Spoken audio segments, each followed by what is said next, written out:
मेहनत का फल। ये कहानी है एक छोटे से गांव की जिसमें रमेश नाम का एक गरीब किसान अपनी पत्नी सीता के साथ खुशी खुशी रहा करता था। उनके पास जमीन बहुत कम थी, लेकिन मेहनत करने की लगन बहुत थी। हर दिन सूरज उगने से पहले रामेश खेत में चला जाता और देर रात तक मेहनत करता। सीता भी किसी तरह पीछे नहीं रहती थी। वह कभी कभी रमेश के साथ खेत में जाकर काम करती थी। दोनों का जीवन कठिन था, लेकिन उनके दिल में प्यार और भरोसा कभी कम नहीं हुआ। एक बार बहुत बड़ा सूखा पड़ा। फसलें सारी की सारी बर्बाद हो गईं। रमेश बहुत उदास हुआ। उसके कुछ भी समझ में नहीं आ रहा था कि अब वो क्या करे। और घर जाके वो सोच में पड़ गया कि अब हमारा क्या होगा, हम क्या करेंगे। लेकिन सीता ने उसका हौसला बढ़ाया। उसने कहा, अगर हम मेहनत से हार मान लेंगे तो हमारी किस्मत भी साथ छोड़ देगी। चलो, अब हम दोनों मिलके बहुत मेहनत करेंगे। उन्होंने अपने खेत में दिन रात बहुत मेहनत की। धीरे धीरे मेहनत रंग लाई और उनका खेत एक फिर से हरा भरा हो गया। फसलें बहुत अच्छी हुईं और फिर से रामेश और सीता घर में पहले की तरह खुशी खुशी रहने लगे। उन्होंने सिखाया कि अगर साथ हो, भरोसा हो और मेहनत का साथ न छोड़ा जाए, तो किस्मत भी झुक जाती है। मोर का घमंड।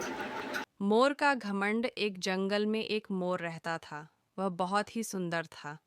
मोर तो सभी सुंदर होते हैं, लेकिन उस मोर को अपनी सुंदरता का बहुत घमंड था।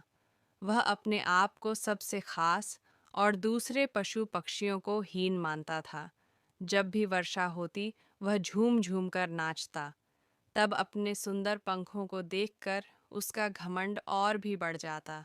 वन के अन्य पशु पक्षी उसकी सुंदरता की तो तारीफ करते थे, लेकिन उसके घमंडी व्यवहार से परेशान थे।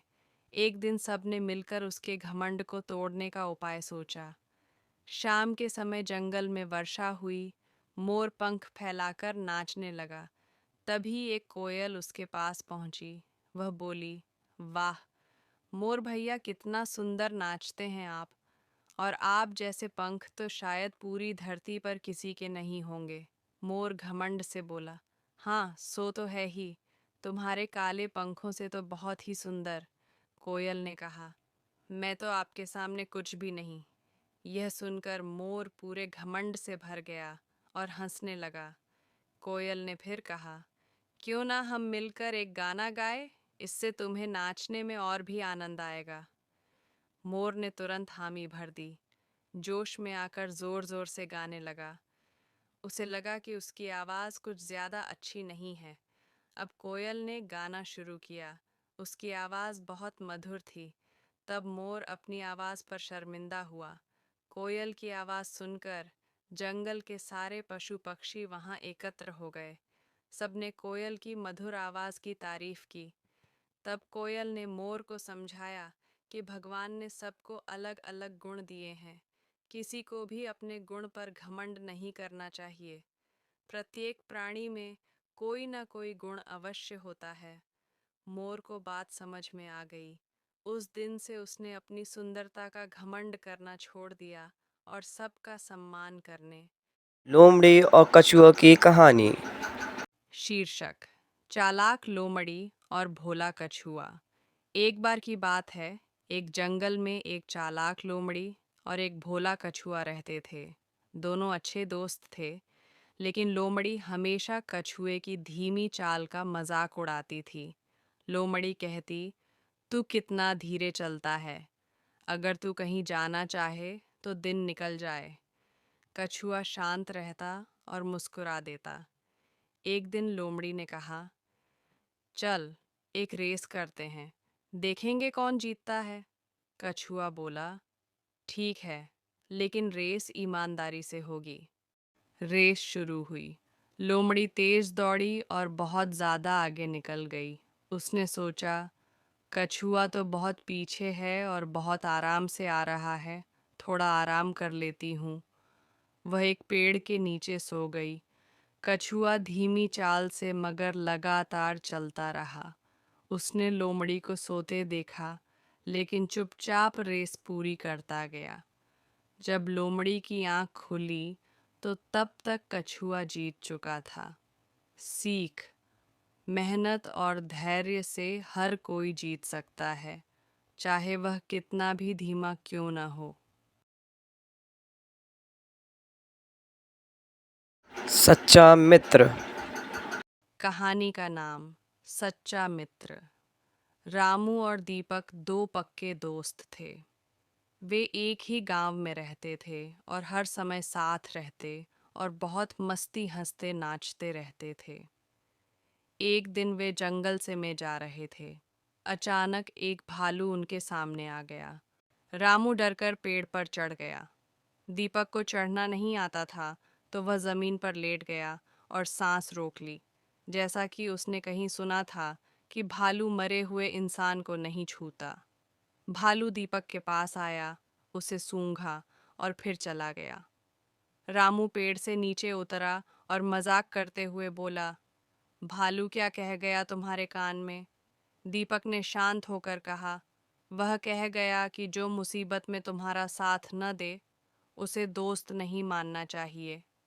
रामू शर्मिंदा हो गया और अपनी गलती समझ गया। सीख: सच्चा मित्र वही है जो मुसीबत में साथ दे। जंगल का नया राजा। कहानी: जंगल का नया राजा। बहुत समय पहले की बात है।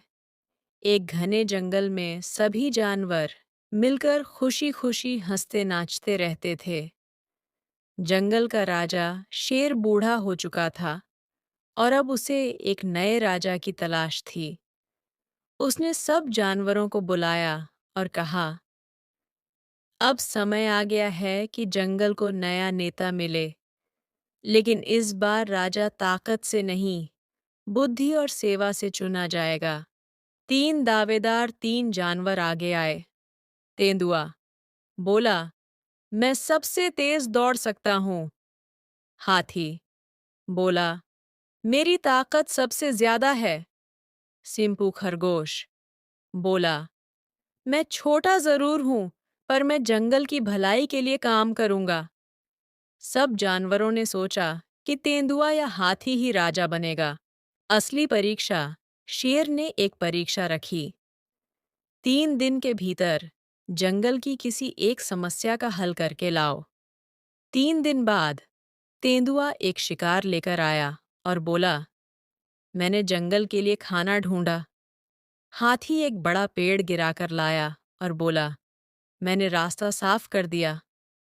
सिंपू खरगोश ने कहा, मैंने छोटी नहर खुदवाई है, जिससे अब तालाब में पानी रहेगा और सब जानवर पी सकेंगे।